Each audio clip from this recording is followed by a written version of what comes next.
Admiral Thexara stared at the tactical display in front of him, his four hands trembling slightly as he processed what his sensors were telling him.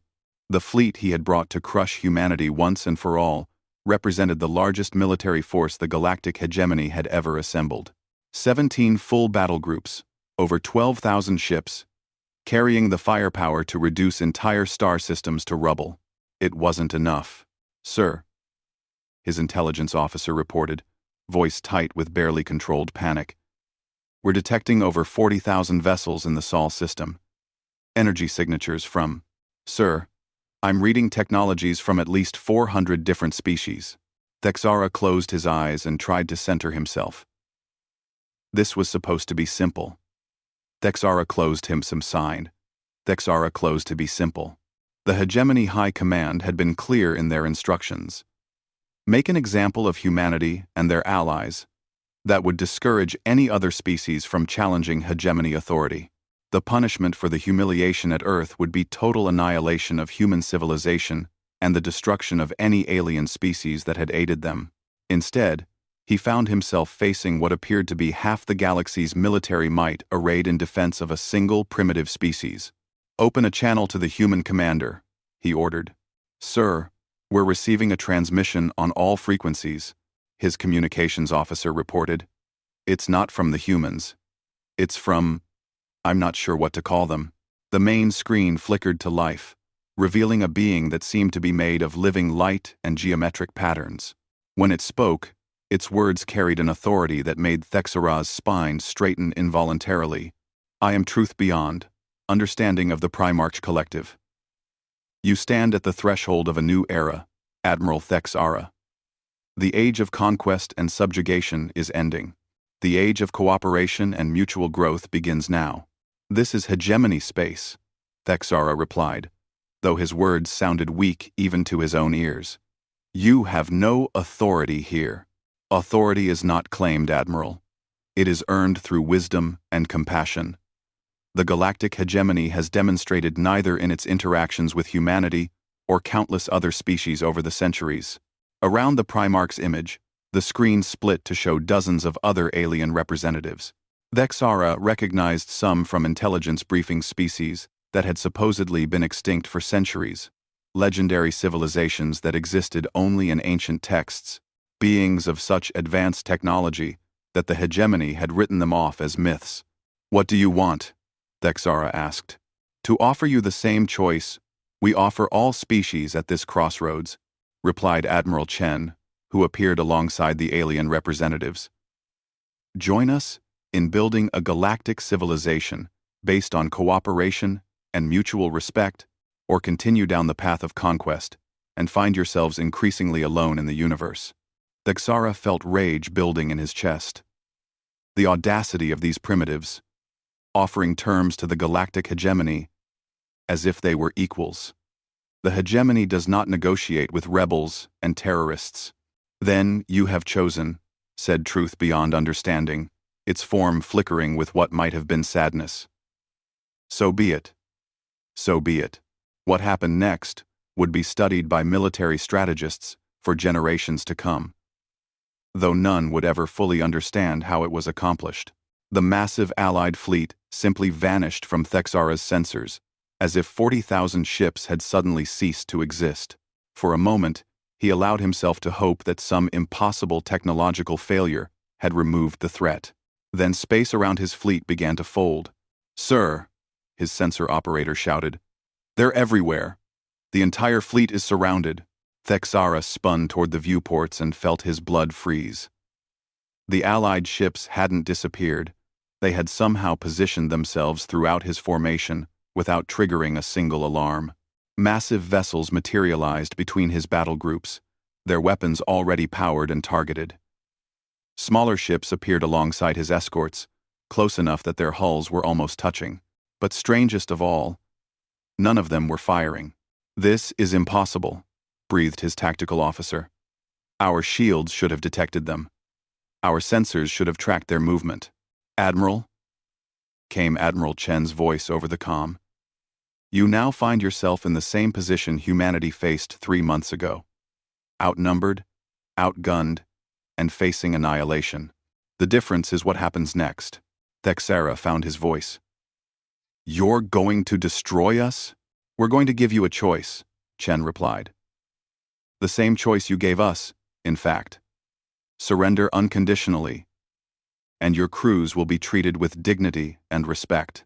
They'll be given the opportunity to learn about the new galactic order we're building and decide if they want to be part of it. Those who choose to return to hegemony space will be allowed to do so freely. And if I refuse? There was a pause, and when Chen spoke again, her voice carried a weight that reminded Thexara why he had once respected her as an opponent. Then we will do what you would have done to us, Admiral. We will defend ourselves and our allies with whatever force is necessary. The difference is that we'll take no pleasure in it, and we'll mourn every life lost, including yours. Thexara looked around his bridge, seeing his officers waiting for his command. He could order the attack. His fleet was still formidable, still capable of inflicting massive casualties, even in defeat. But as he studied the tactical display, he realized something that chilled him more than the prospect of death. The Allied fleet had positioned themselves with such precision that any attack by the hegemony forces would inevitably result in friendly fire. His own ships would destroy each other before they could effectively engage the enemy. The tactical planning required for such positioning was beyond anything the hegemony had ever achieved, suggesting a level of coordination and strategic thinking that spoke to centuries of collaborative planning. How long have you been preparing for this? He asked quietly. The alliance between these species goes back millennia, Admiral, replied Truth Beyond Understanding. They have been waiting for someone to show them that there was a better way to organize galactic civilization. Humanity provided that inspiration. But the planning for this specific moment began the day you first arrived at Earth, Chen added. Every transmission you sent, every tactical decision you made, every threat you issued was recorded and analyzed. When you revealed the true nature of hegemony, justice, by bombarding our civilian populations, our allies knew it was time to act. Thexara realized with growing horror that he had been manipulated from the very beginning. His victory at Earth hadn't been a triumph. It had been a carefully orchestrated demonstration designed to reveal the hegemony's true nature to the galaxy. Humanity had sacrificed their own colonies, allowed millions of their people to die, all to create this moment. You used your own people as bait, he said, his voice hollow with shock. We made a choice, Chen replied simply. We could fight a traditional war and lose slowly, watching our entire species ground down by superior numbers and technology. Or we could sacrifice some to save all, and in the process, change the fundamental nature of galactic civilization forever. The colonies you destroyed, the civilians you murdered, their deaths served a purpose, added a human voice. Thexara recognized as belonging to Director Kim. They showed the galaxy what the hegemony truly represented.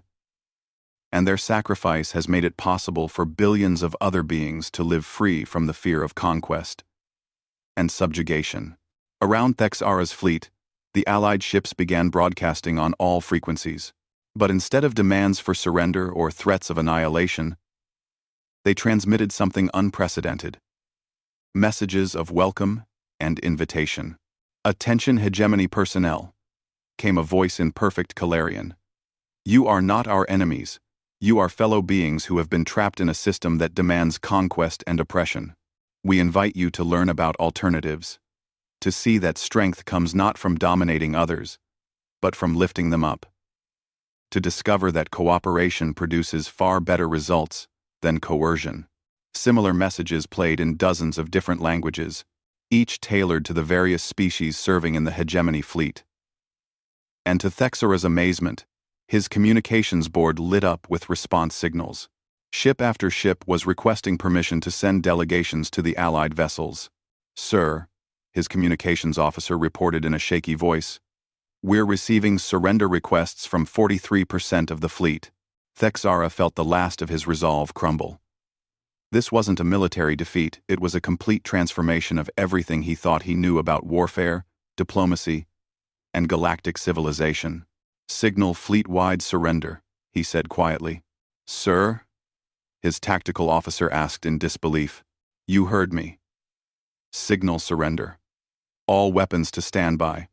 All shields to minimum power.